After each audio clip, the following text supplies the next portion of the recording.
Assalamualaikum warahmatullahi wabarakatuh. Kembali lagi di channel Berita Mistis. Untuk kisah kali ini masih melanjutkan dari kisah yang sebelumnya, yaitu sebuah kisah yang berjudul Lemah Getih dari tulisannya akun Twitter yang bernama @mememayang. Dan untuk kali ini kita masuk untuk bagian akhir dari kisah ini. Sebelum kita masuk ke ceritanya, tekan dulu tombol like video ini dan jangan lupa tekan juga tombol subscribe channel ini. Dan nyalakan juga lonceng notifikasinya agar tidak ketinggalan cerita-cerita baru dari channel ini. Dan bagi teman-teman yang ingin membaca langsung ceritanya, nanti silakan saja kunjungi linknya yang nanti akan saya sertakan di kolom deskripsi. Dan seperti apa untuk kelanjutan kisah ini? Langsung saja kita simak berikut ini.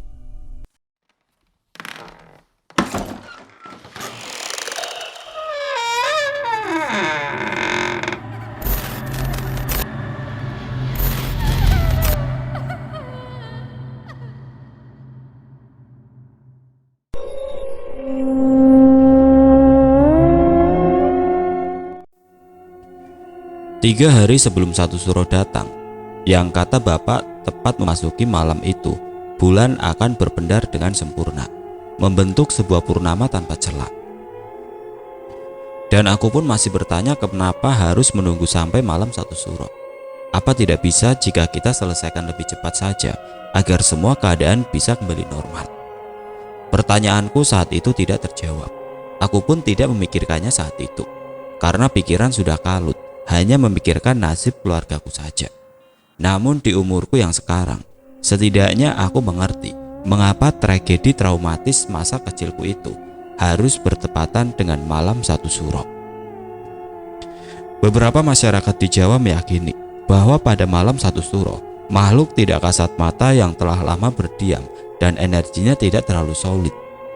Maka pada malam satu suro, mereka akan keluar tanpa terkecuali dengan energi yang solid dan sangat kuat. Dipercaya juga bahwa pada malam satu suro, arwah dari tumbal praktek ilmu hitam atau jiwa yang masih dibelenggu di suatu dimensi astral akan mudah untuk melepaskan dirinya agar bisa keluar dari tempat di mana mereka dipenjara.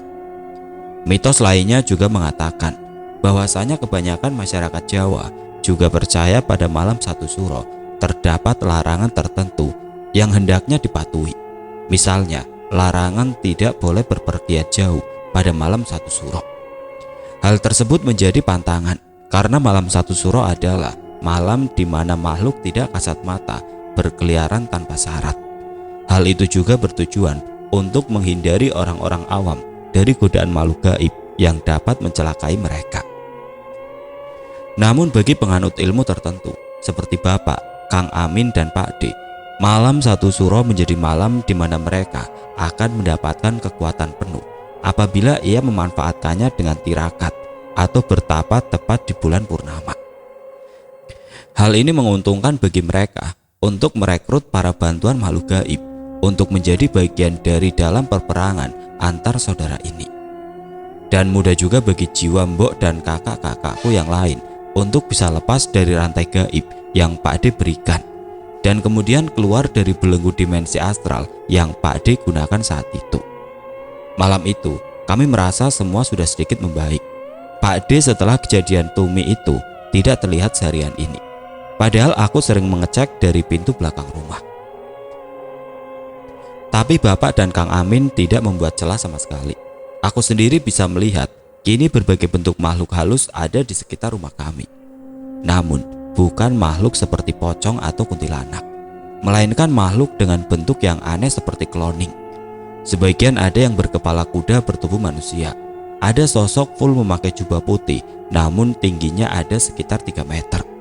Sosok manusia dengan kepala bercabang 3. Sosok perempuan Jawa memakai selendang dan pakaian serba hijau. Sosok seperti kera, namun perutnya besar seperti pewayangan bagong.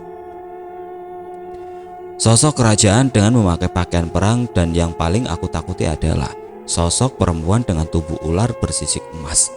Sosok itu melilit rumah kami, namun wajahnya sangat cantik. Saat aku mengetahuinya malam itu, aku buru-buru menghampiri Kang Amin untuk memberitahukan semuanya. Aku mengira itu adalah kiriman Pak D yang akan menyerang kami. Namun Jawaban Kang Amin membuatku kaget. Bukan, itu jin di bawah kendaliku. Mereka mulai malam ini masih dalam tahap berjaga. Pada malam 1 suro nanti, saat malam purnama, mereka akan terbebaskan untuk saling menundukkan satu sama lain dengan penjaga yang Pakde punya. Jika kamu tahu, pocong hitam itu adalah makhluk yang sangat setia pada tuannya. Begitupun kekuatannya juga cukup besar. Mereka semua yang di sini berniat untuk menundukkan para pengawal Pakde untuk menjadi anak buahnya, jelas Kang Amin. Namun saat itu aku sangat terkagum. Jika kalian saat itu bersamaku, jika kalian bisa melihat, ada satu perbedaan yang sangat kentara. Kalian bisa merasakan bahwa bala tentara Kang Amin jauh lebih menyeramkan dan unik berkali-kali lipat dibanding milik Pakde. Aku semakin yakin bahwa kami bisa melalui semua ini dengan aman. Aku hanya bisa membantu Bapak sebatas ini. Bapak berkali-kali lebih hebat dariku, Min. Coba kamu buktikan sendiri. Kamu keluar dan kamu lempar batu ini ke arah luar, perintah Kang Amin sambil memberiku sebuah batu. Tanpa banyak tanya, aku kembali membuka pintu, masih dengan pandangan yang sama, para makhluk halus unik itu. Aku kemudian melemparkan batu ke arah luar. Luar biasa, batu itu hancur berkeping-keping. Batu itu bahkan tidak bisa terlempar jauh, seperti ada dinding gaib yang mementalkan batu itu kembali dan menghancurkannya berkeping-keping. Aku kemudian berlari menemui Kang Amin lagi dengan mata yang terkagum-kagum. Kang, batunya hancur. Itu perisai Bapak. Kok aku nggak lihat? Kataku.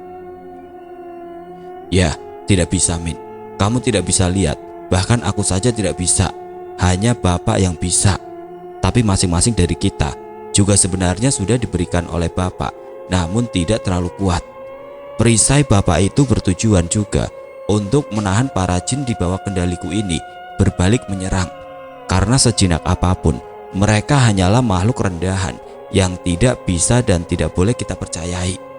Sehingga Bapak berjaga-jaga jika suatu saat jin itu kembali berbalik untuk menyerang. Belum selesai Kang Amin berbicara, aku merasakan hawa menjadi sangat panas.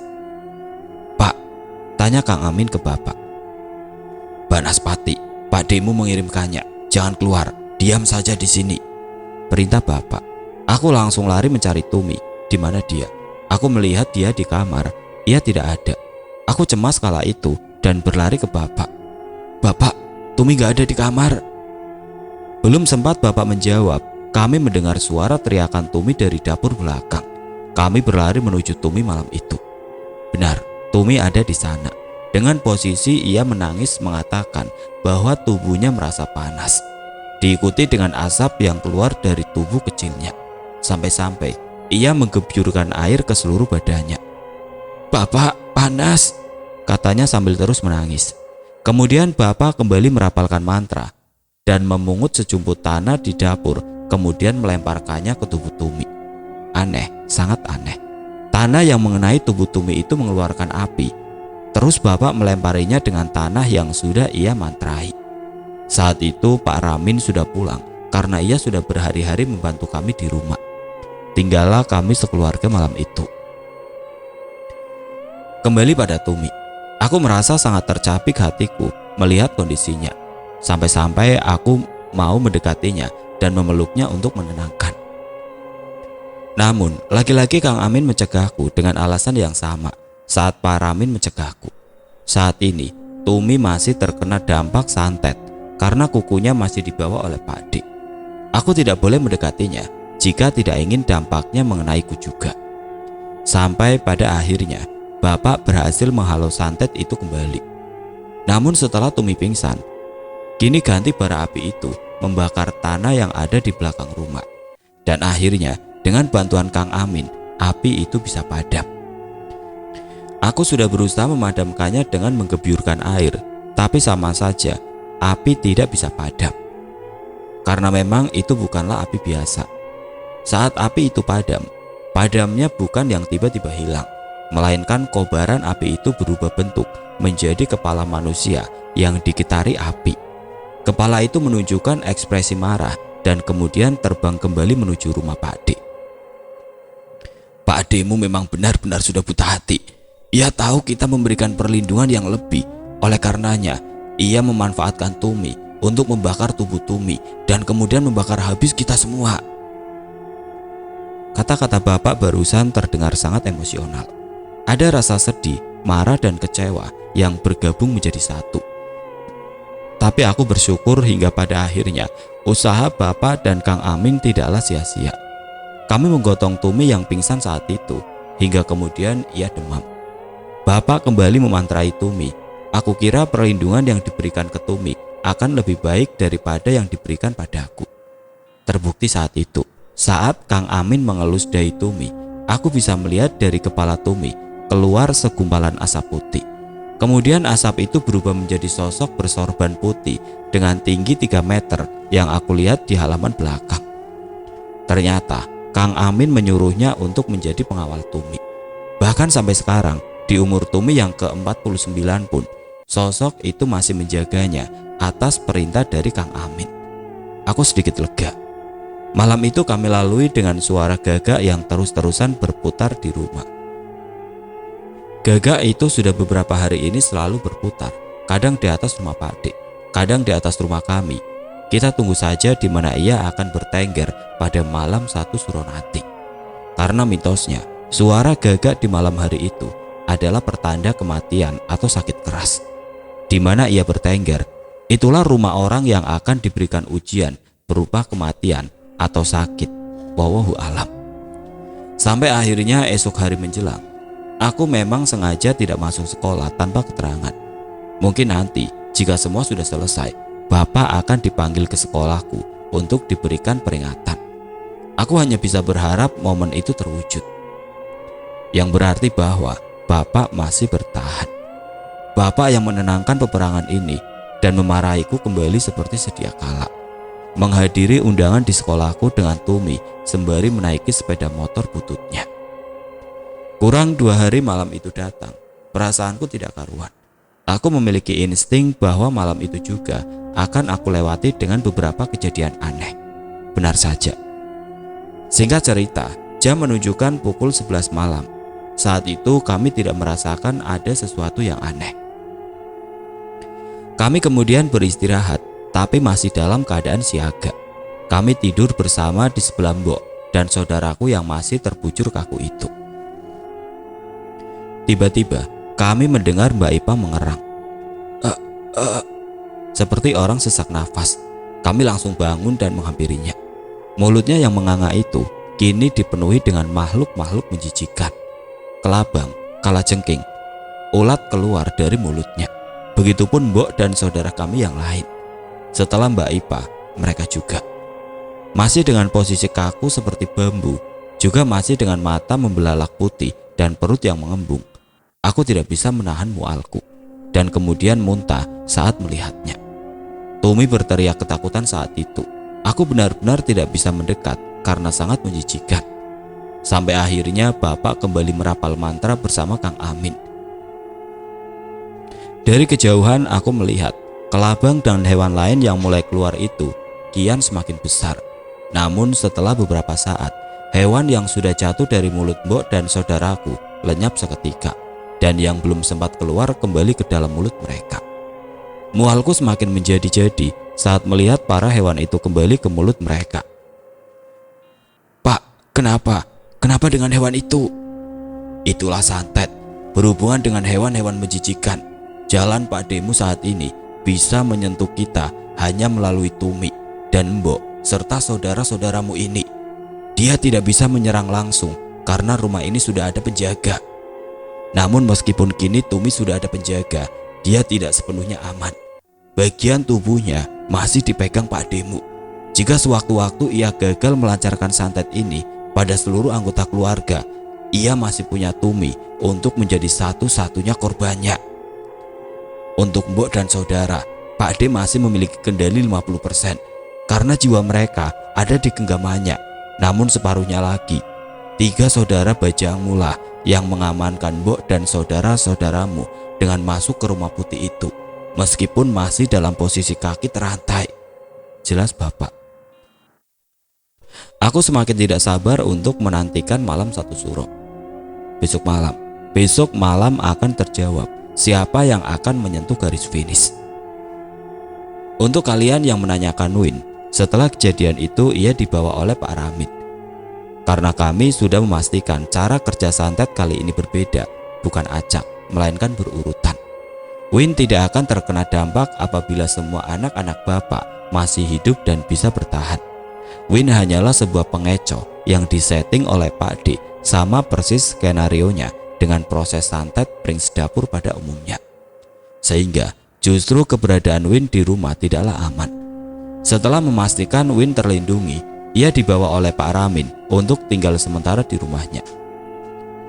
Pagi kini menjelang, menandakan akhir dari bulan besar dalam hitungan kalender Jawa. Hari ke-29 dan besoknya adalah awal bulan baru, yaitu 1 Suro. Setelah kejadian semalam, aku tidak bisa tidur, memikirkan bagaimana nanti malam akan berlangsung.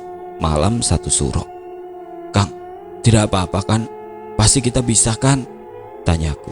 Insya Allah, hidup mati kita pasrahkan kepada Allah Subhanahu wa Ta'ala. Kita hanya bisa berusaha untuk yang terbaik, jawab Kang Amin. Tapi Bapak sudah berhari-hari ia bertapa, tidak makan tidak minum. Tubuh tuanya kini terlihat semakin lemah. Sore menjelang, azan maghrib berkumandang. Kami tidak ke surau, bukan. Semua warga tidak ada yang berani ke surau yang berjarak hanya 6 meter dari rumahku. Karena yaitu, mereka takut akan kejadian yang menimpa keluargaku. Bahkan Pak Raminlah beberapa hari ini yang memandangkan azan karena yang lain tidak ada yang berani. Samar-samar dari balik jendela, aku selalu melihat ke langit. Bagaimana bulan hari ini? Apakah benar akan purnama tepat di puncak malam? Aku menunggu dengan Tumi, sesekali mengecek keadaan mendung sore itu. Sehingga bulan hanya tampak separuh. Tum, kalau terjadi apa-apa sama keluarga kita, misal Akang atau yang lain gak selamat, kamu bisa kan jaga diri baik-baik? Kemarin malam Akang gak bisa tidur. Akang udah nulis di buku belajar kamu resep-resep masakan Mbok. Akang juga udah nulis biasanya di mana Akang nyimpan stok sabun odol dan lain-lain. Akang juga udah beresin lemari kamu. Kalau mau ambil baju, jangan mulai dari bawah ya, nanti bisa berantakan lagi. Aku bahkan tidak bisa melanjutkan kata-kataku. Air mataku bercucuran, begitupun Tumi. Tum, maafin Mbok ya yang setiap hari selalu ngomelin kamu. Maafin Bapak yang setiap kamu ajak ke lombamu gak bisa datang karena harus cari uang. Maafin Kakang dan Mbak Yumu semuanya kalau gak bisa nempatin janji buat main terus sama kamu, buat terus jagain kamu. Kataku terisak. Tumi hanya diam, menangis dan menggeleng-gelengkan kepalanya. Sampai akhirnya Bapak merangkul kami dari belakang. Bukan seharusnya kamu yang minta maaf, Leh. Maaf kalau Bapak selama ini gak jujur sama kalian. Bapak berusaha baik-baik saja agar kalian tidak khawatir. Kalian aman. Kalian bisa terus melanjutkan cerita kalian. Lukis kisah yang baik dengan berbagai warna. Jangan berhenti untuk terus berbuat baik. Meskipun kalian bukan orang baik, tetapi menjadi orang yang bermanfaat dimanapun kalian berada ya, Leh. Dok, kata Bapak. Aku terkejut. Hatiku sangat hancur. Aku masih tidak mengerti apa maksud Bapak. Namun aku bisa merasakan kalimat Bapak itu mengandung sebuah kalimat perpisahan. Seakan-akan itulah kalimat terakhir yang bisa Bapak sampaikan. Bapak, ada apa? Tanyaku terus memeluknya. Gak apa-apa, jawabnya. Lembut seperti Bapak yang kukenal. Namun pelukan Bapak malam itu sangatlah erat. Kemudian ia melepaskannya untuk kemudian beralih ke Mbok. Bapak mencium dahi Mbok dan saudaraku lainnya. Aku kemudian melihat ke arah Kang Amin. Ia juga bercucuran air mata, seakan ia tahu apa maksud Bapak. Kang, ada apa? Tanyaku memaksa. Tanpa jawaban dan kemudian ia berlalu kembali untuk bertapa bersama Bapak. Bulan sebentar lagi sudah menunjukkan bentuk yang kian sempurna. Jam juga sudah menunjukkan pukul 10 malam. Suara gagak juga masih terdengar mengitari rumah kami berdua. Aku mengecek ke pintu belakang, melihat bagaimana Pak Ade saat itu. Barisan pocong itu kini membungkuk menghadap rumah Pak D. Dan Pak D ada di sana dengan melihat ke rumah kami. Seketika terdengar ledakan yang begitu keras dari dalam rumah. Aku sempat menoleh ke dalam rumah. Hingga pada saat itu aku melihat kembali keluar. Pocong itu kini berbaris di sekitar rumah kami, masih tidak bisa melewati perisai Bapak. Aku kemudian berlari setelah mendengar suara Tumi. "Kang, Bapak Kang!" teriaknya. Aku sempat melihat bulan saat itu sudah sempurna utuh purnama. Aku kemudian berlari ke dalam rumah, melihat Bapak dengan posisi duduk, memejamkan mata, namun darah keluar deras dari mulutnya membasahi bajunya sampai terbatuk-batuk. Dan yang paling membuat aku ngeri adalah jari Bapak kini hancur sebagian. Jari tangan kirinya hancur seperti terkena ledakan. Kukunya pun hilang. "Pak, sudah, cukup, biar aku saja." Kang Amin lantas membantu kian ekstra. Saat Kang Amin menggantikannya, Bapak sudah tidak sadarkan diri, tapi ia masih bernafas. Aku segera mengambil kain untuk menghentikan pendarahannya sebisa mungkin. Raut wajah Kang Amin terlihat sangat kesulitan saat ia bertapak. Dan kemudian lagi terdengar ledakan. Kali ini arahnya dari luar. Aku meninggalkan Tumi, berpesan padanya untuk terus menekan pendarahan Bapak. Aku mengecek kembali dari balik pintu belakang. Kini semua makhluk yang tadi menjaga rumahku kini beralih ada di rumah Pak D. Ledakan tidak sekali dua kali, tapi berkali-kali terdengar dari dalam rumah Pak D. Sampai suara Pak D pun terdengar. "Setan, kowe setan!" Terdengar teriakan yang kian terdengar seperti orang kesakitan. Setelah memastikan kini serangan berbalik arah, aku kembali lagi ke dalam rumah. Dan kini kudapati Mbok dan keempat saudaraku terbangun dengan mata normal, tapi masih seperti orang yang sesak nafas. Tubuhnya sedikit demi sedikit telah lemas, dan sampai akhirnya mereka kembali sadar, terbatuk-batuk dan langsung menemui Bapak. Tangisan kian pecah. Aku kembali melihat situasi yang terjadi di luar. Teriakan istri Pardi juga sangat nyaring terdengar. Sampai pada akhirnya semua makhluk aneh itu kini lenyap. Pocong hitam itu lenyap, dan malam itu baik Bapak maupun Pak D tidak sadarkan diri. Masih belum ada yang menang ataupun kalah. Aku langsung menemui Kang Amin untuk meminta penjelasan apa yang terjadi. Namun Kang Amin meresponnya dengan air mata dan buru-buru mengecek Bapak. "Alhamdulillah," kata Kang Amin. "Kenapa Kang? Bapak kenapa?" tanyaku terisak. "Bapak bagi tugas denganku, dan Bapak mengambil bagian yang paling beresiko. Bapak berniat melenyapkan kuku Tumi dari tangan Pak D agar Tumi aman. Jiwa Bapak sendiri yang kesana, bukan perantara orang lain atau makhluk lain. Dan itu sangat beresiko karena Bapak secara tidak langsung berhadapan secara langsung dengan kodam Pak D. Setauku pilihannya ada dua. Bapak mati dengan menukar jantungnya dengan barang milik Pak D secara sukarela, atau Bapak bisa melawan penjaga Pak D meskipun Bapak harus terluka alias melindungi diri sendiri. Dan itu juga beresiko Bapak seperti sekarang. Aku masih bersyukur Bapak tidak apa-apa meskipun jarinya hancur. Dan tugasku saat penjaga Pak D melawan Bapak, aku harus mengambil alih untuk menyerang dengan mengendalikan jin itu. Sampai akhirnya jin itu berhasil mengambil penjaga Pak D yang merupakan sudah menjadi bagian dari dirinya. Bisa dibilang Pak D saat ini tidak sepenuhnya hidup, tapi juga tidak mati. Termasuk pocong-pocong itu kini sudah tidak ada. Bapak dan Pak D sama kuatnya, jelas Kang Amin. Aku setidaknya lega.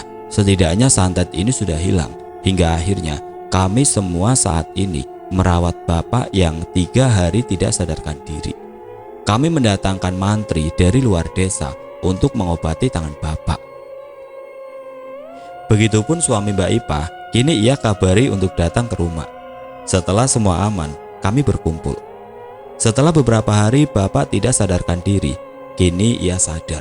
Ia baik-baik saja, namun dengan kondisi tangan yang maaf sudah cacat. Sampai akhirnya kami semua lega melihat bagaimana kondisi Bapak saat itu. Kondisi kami semua juga semakin membaik. Baru saja sadar, Bapak langsung bertanya ke Kang Amin. "Bagaimana Pak Demu?" tanya Bapak. Pak Ade masih ada Pak, tapi sudah kehilangan semua pengikut, termasuk penjaganya. Jadi Pak Ade mungkin sekarang juga sedang meregang nyawa. Aku belum melihatnya, jelas Kang Amin. Kang, ngapain ke rumah Pak Ade sih? Cecar Tumi. Bagaimanapun juga, dia keluarga kita Tum, bantah Kang Amin. Ada raut wajah lega bapak pagi itu, tapi aku lupa memberitahu sesuatu, bahwa aku melihat burung gagak di malam 1 Suro itu bertengger di atas rumah Pak Ade. Namun karena kondisi saat itu sudah kembali membaik, aku tidak mengatakannya pada siapapun. Aku hanya diam dan memendamnya sendiri sampai sekarang, karena dapat kulihat dengan jelas pada manik mata bapak begitu sayangnya ia pada kakak yang sudah menjahatinya itu.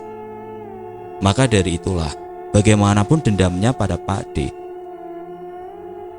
ia pasti juga akan sangat terpukul apabila Pak Ade harus pergi seperti Mbok De Irah. Mbok ditolong anak kita. Tiba-tiba bapak memecah keheningan dengan bertanya pada Mbok. Iya Pak, mereka tumbuh dengan baik, menjadi anak yang baik di sana. Mereka menjaga kita semua yang tadinya ada di sebuah tempat gelap. Mereka tuntun kami untuk masuk ke rumah mereka. Sesekali mereka berusaha melepas rantai kami, tapi tidak bisa.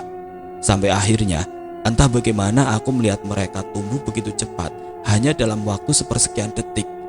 Tepat malam itu, mereka membantu kami melepaskan rantai sampai akhirnya kami bisa keluar. Sempat mereka berkata pada Mbok, padaku. Air mata Mbok menetes. Mau bagaimanapun bentuknya, 3 makhluk itu adalah anaknya. Anak yang ia harap-harapkan. Namun karena ulah manusia jahat, ia harus merelakan kehidupannya di dunia. Kami juga ikut menangis. Semua menangis tanpa terkecuali. Sampai akhirnya bapak mengajak kami untuk menyekar ketiga makam belakang rumah. Kami pun bergegas ke sana, membelakangi rumah Pak Ade. Kami mendoakan 3 saudara kami yang telah berjuang bersama kami dalam beberapa hari yang sulit itu. Hari-hari di mana hidup atau mati kami diubahnya dari tanda tanya menjadi tanda titik. Namun tiba-tiba kami dikagetkan dengan suara istri Pak Ade. Pak, jangan Pak, sadar Pak. Suara Mbok De Asmi, istri Pak Ade. Dan saat kami menoleh, posisi Pak Ade saat ini ada di belakang bapak. Sambil membawa pisau, ia menghunuskan pisau itu pada bapak. Sekiranya ia masih tidak terima, sekiranya ia masih menyimpan dendam, dan pisau itu tidak menembus bapak, tapi justru berbalik menusuk dada Pak Ade tepat di sebelah kiri, di mana jantung manusia berada. Bukan bapak yang membunuh, tapi ilmu bapaklah yang melindunginya. Penjaga bapaklah yang tidak terima jika miliknya terluka. Seketika itu kami kaget. Pak Ade dengan sisa tenaganya masih menahan luka tusukan pisaunya sendiri. Bapak tahu kakaknya sudah tidak bisa diselamatkan. Mau dibawa ke rumah sakit pun pasti akan meninggal di perjalanan, karena Pak Ade tertusuk tepat di jantung. Selayaknya umat Islam, di penghujung nafas kita wajib untuk mengucapkan syahadat. Jika memang nafas sudah tercekat, ucap takbir. Jika masih memang tidak bisa, ucap nama Tuhanmu Allah. Saat itu bapaklah yang menuntun Pak Ade untuk mengantarkan hembusan nafas terakhir Pak Ade dengan husnul khotimah, terlepas dari apa yang ia lakukan semasa hidup. Kang, Allah, Allah, Allah. Masih dengan suara tangis, bapak menuntun Pak Ade yang nafasnya kian berat. Ayo Kang, ingat Allah Kang. Ayo Kang, Allah, pinta bapak lagi. Namun yang terucap dari mulut Pak Ade adalah lemah getih. Dengan nafas sudah ada di ujung. Pak Ade pun meninggal dunia saat itu, dalam keadaan belum bertaubat, dalam keadaan masih menyimpan iri dan dengki, dan dalam keadaan tidak menyebut nama Tuhannya. Astagfirullahaladzim. Tangis kami pecah. Kami harus kehilangan satu lagi anggota keluarga kami. Ditambah saat itu, para warga sama sekali tidak mau mendekati keluarga kami untuk sementara waktu. Kami pun akhirnya mengurus pemakaman Pak Ade. Bapak dan saudara-saudaraku laki-laki memandikannya, mengkafaninya, menyolatkannya. Itulah cara kami menyempurnakan kematiannya. meskipun dalam dirinya sendiri ia menolak untuk menyebut nama Sang Pencipta. Sulit bagiku untuk mengatakan ini. Saat aku turut memandikan jasad Pak D, aku melihat asap keluar dari tubuhnya. Dan menurutku, itu adalah sisa-sisa ilmu hitamnya yang keluar dari raga yang sudah tidak bisa mereka jadikan inangnya itu. Saat asap itu keluar, tubuh Pak D semakin kurus dan tinggal tulang dan kulitnya saja. Namun perutnya kini kian membesar, seperti busung lapar. Persis dengan kondisi mbok dan saudaraku yang terkena ilmu santet Pak D, pring sedapur. Dan aku rasa ilmu itu justru kini berbalik padanya di akhir hayatnya. Kami pun mengantarkan Pak D ke pemakaman, dibantu dengan Pak Ramin dan beberapa teman bapak yang bisa dibilang berisi juga. Sehingga mereka tidak menakutkan apa yang warga takutkan. Singkat cerita, pemakaman telah usai. Kami telah melakukan tugas kami sebagai keluarga Pak D untuk terakhir kalinya. Karena Pak D tidak memiliki keturunan, sehingga ia meninggalkan istrinya kini sebatang kara. Karena setiap istrinya hamil, Pak D akan menggunakan janin itu sebagai persembahan untuk ilmu hitamnya. Dan Mbok D Asmi tidak berani jika harus melawannya. "Mbak, sementara mau tinggal dengan kami?" tanya bapak duduk di samping kakak iparnya itu. "Enggak, Leh. Aku enggak pantas menerima ini semua dari kamu sama anak cucumu." Mbok D terisak, tangisnya semakin pilu. Aku mendengar percakapan keduanya siang itu dari balik pintu. "Maafin kakangmu ya, Leh. Maafin semua kesalahan kakangmu yang sudah membuat keluargamu menderita. Mau bagaimanapun, kakangmu pernah menyayangimu seperti anaknya sendiri," katanya masih terisak. "Apa, Mbak? Apa yang menyebabkan Kang Diran jadi pribadi yang gelap hati seperti ini?" tanya bapak masih sulit baginya untuk mengontrol emosi agar terlihat tegar. Air matanya terus menetes mengingat harus kehilangan dua kakak kandungnya hampir dalam waktu yang berdekatan. "Dulu, sepeninggal bapakmu, kakangmu mengalami masa-masa sulit, harus menghidupi kamu dan Ira yang masih kecil. Ia harus bekerja banting tulang di tanah asing Madiun, tanah yang belum pernah ia jajaki setelah ia pindah denganmu, Ira, dan bapakmu dari Banyuwangi. Dan semua tanah di Madiun ini adalah tanah peninggalan dari ibumu sebelum ia ikut ke Banyuwangi, menetap di sana dan meninggal di sana. Setelah ibumu meninggal, bapakmu membawa kalian ke sini untuk tinggal di tanah milik ibumu. Sampai akhirnya tidak ada seminggu bapakmu meninggal dalam keadaan disantet oleh dukun yang pernah mati di rumpun bambu itu. Kakakmu dendam, akhirnya ia mempelajari ilmu hitam ini. Dan kematian dukun itu juga merupakan salah satu ulah dari kakangmu yang membalaskan dendam. Ia bahkan sampai rela mengorbankan janin yang ada di perut istrinya, anak kandungnya sendiri, agar ilmunya semakin sempurna. Semakin tinggi ilmu-ilmu hitam, juga akan semakin merubah pribadi seseorang. Yang tadinya orang itu baik, pasti lama-kelamaan akan luntur karena tuntunan ilmu itu yang selalu merasa kurang karena bisikan iblis. Sampai akhirnya ia merasa bahwa ia harus menguasai seluruh tanah peninggalan ibumu. Dan mudah baginya untuk menyingkirkan Ira, tapi sulit baginya untuk menyingkirkanmu. Karena ia tahu saat masa kecilmu kamu sudah sering tirakat di Banyuwangi sana. Makanya ia melakukan tipu muslihat dengan menggunakan pring sedapur ini. Aku sudah berusaha menghentikannya, namun lagi-lagi aku tidak berani jika harus melawan kakangmu. Ia juga kesusahan saat menghadapimu, apalagi Amin. Ia pernah berkata bahwa mudah baginya melenyapkanmu, tapi karena ada presensi Amin, ia susah menghadapinya. Oleh karena itulah jika kamu sadar, Pak D-mu tidak pernah berani sekalipun menyentuh Amin. Jelas Mbok D Asmi kala itu. Memang benar, jika kalian menilik kembali cerita ini dari awal, adakah kalian menemukan bahwa Pak D berani menyakiti atau menyentuh Kang Amin secara langsung? Tidak. Mungkin yang bersentuhan dengan Kang Amin adalah jin yang ditaklukkan olehnya melawan penjaga Pak D, bukan Pak D sendiri yang menyentuhnya. Kang Diran dulu bukan orang seperti ini, Mbak. Baik saat kami masih di Banyuwangi atau sudah ada di sini, dia sosok yang sangat baik. penyayang, bahkan sosok pengganti bapak terbaik yang kami miliki. Sepeninggal bapak memang kita hidup sulit. Kang Diran harus membanting tulang menghidupi kami. Namun, aku memang merasa Kang Diran mulai berubah setelah setiap malam ia selalu bertapa di rumpun bambu itu. Aku menyadari bahwa dirinya mengisi tubuhnya, tapi aku tidak mengira jika itu akan berwujud hitam hingga sampai ia mengabdikan diri pada ilmu bejat seperti ini. Mulai saat itu, ia menjadi pribadi yang temperamen, tidak lagi memperhatikan kami. Sehingga Mbak Ira dan aku harus putus sekolah untuk kami mencari makan sendiri. Karena Kang Diran sudah mulai hanya fokus pada dirinya dan mengabaikan kami. Jelas Bapak. Agaknya ia sudah bisa mengontrol emosinya. Terlihat dari nada bicaranya yang semakin tegar. Hari itu adalah hari di mana kami harus kehilangan dan menemukan kembali apa yang hilang.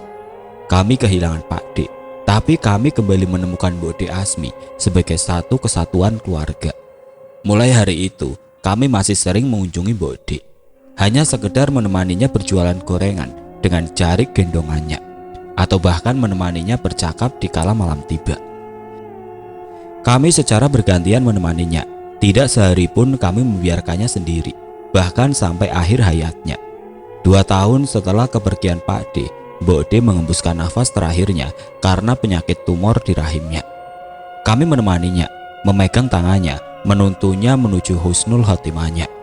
Sampai akhirnya ia berkata, "Terima kasih telah kembali menerima." Sore itu aku baru mengetahui asal-usul keluargaku bahwa buyutku, ayah kakek, adalah orang Banyuwangi. Tidak heran jika memang darah Banyuwangi juga mengalir dalam tubuhku. Bahkan di usiaku ke-22 tahun, aku menjadi galuh kecil kakek dengan sensitivitas yang tinggi akan kehadiran makhluk halus. Bahkan kata Pak Pu Amin, penjaga yang diwariskan kakek kepadaku masih menjagaku sampai sekarang. Bahkan kakek menjagaku dari surga. Jika kalian membaca kisah keduaku, aku mengatakan bahwa kakek meninggal di tahun 2005. Nenek meninggal 6 bulan setelahnya. Saat itu kakek memang sakit keras, dan di saat terakhirnya ia bilang padaku bahwa Galuh akan aman dimanapun Galuh berada, kakek selalu ada di sampingmu. Aku tidak menyangka bahwa itu malam terakhirku bersama kakek, bahwa saat itu kakek bisa lepas dan meninggal dalam keadaan tenang setelah beberapa hari melepas penjaganya untuk diwariskan padaku. Memang aku sempat sakit, seakan tidak kuat tubuh kecilku menerima itu. Dan karena penjaga kakek adalah bagian dari dirinya, sudah menyatu bertahun-tahun, kemudian ia lepas, tentu kakek akan merasa berbeda. Yang tadinya kuat menjadi lemah, yang tadinya sehat menjadi sakit. Itulah kata Pak Pu Amin padaku, dan aku tidak boleh menyesalinya, karena ini bukan salahku, melainkan ini adalah bentuk kasih sayang kakek padaku. Sore itu aku bercerita dengan bapak tentang itu, mengingat kembali kenangan masa kecilku. "Iyakah kamu baru tahu sekarang bahwa kakek dari Banyuwangi?" tanya bapak.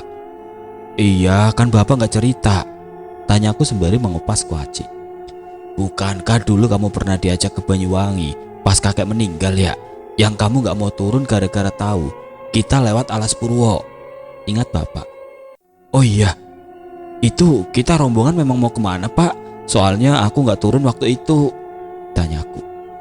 "Waktu itu Pak Pu Amin mau mengembalikan satu barang milik kakekmu setelah beliau wafat.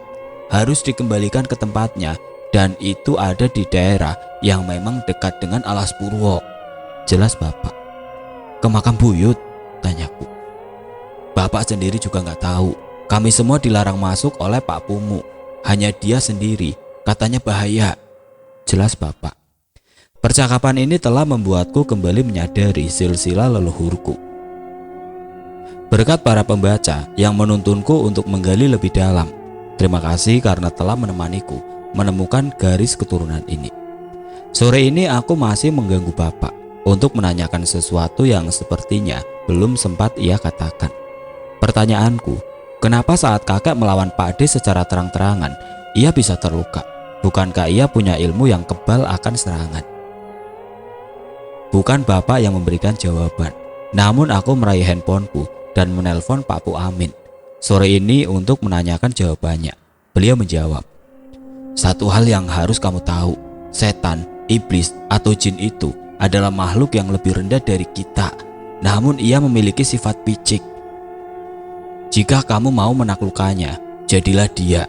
Ada pepatah mengatakan bahwa jika kamu mau menang, jadilah kawan musuhmu, bukan lawannya. Pakai cara mereka." Oleh karena itu, Pak Pu saat itu mencari cara untuk bagaimana pertempuran ini berlangsung cepat, karena tidak baik juga jika membiarkan nenekmu dan yang lain saat itu berlama-lama terbelenggu di dimensi lain. Bisa jadi jiwanya tidak kembali jika lebih dari 14 hari. Karena jika menunggu purnama, itu akan memakan waktu yang cukup lama. Sehingga Pak Pu mengakali dengan menciptakan 2 bayangan bulan. Orang-orang yang memiliki ilmu atau terkena ilmu hitam atau orang istimewa sepertimu dan bapakmu akan melihat saat itu bulan purnama.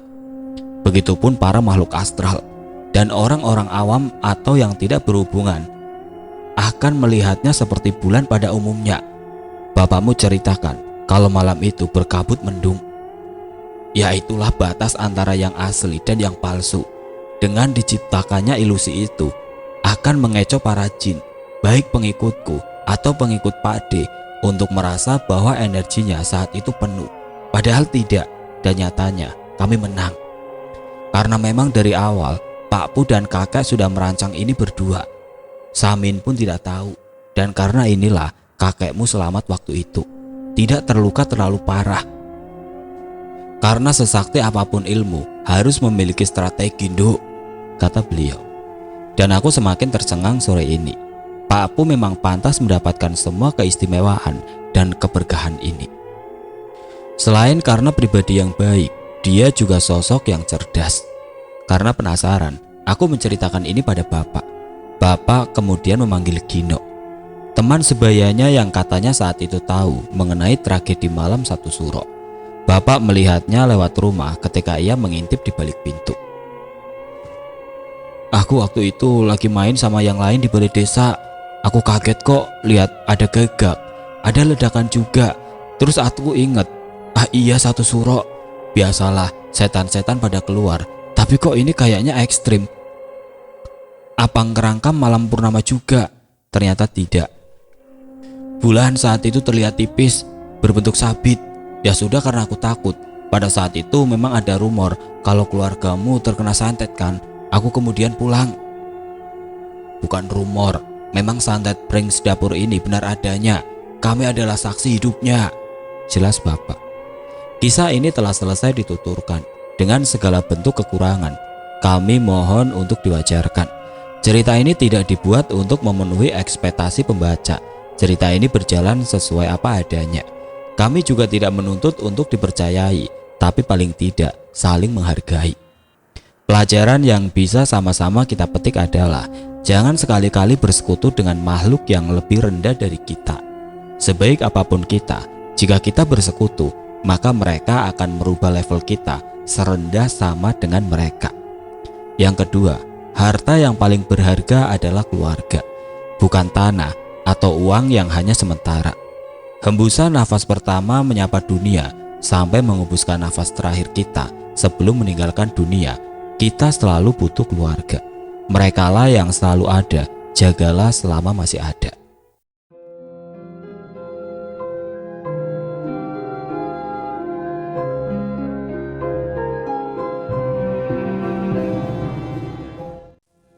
Oke teman-teman, sekian untuk cerita kali ini. Semoga apa yang sudah saya sampaikan dalam kisah ini dapat dijadikan pelajaran untuk kita semua. Dan bagi teman-teman yang baru bergabung, jangan lupa untuk like, komen, share, serta subscribe channel ini. Dan nantikan kisah-kisah horor berikutnya tetap di channel Berita Mistis. Wassalamualaikum warahmatullahi wabarakatuh.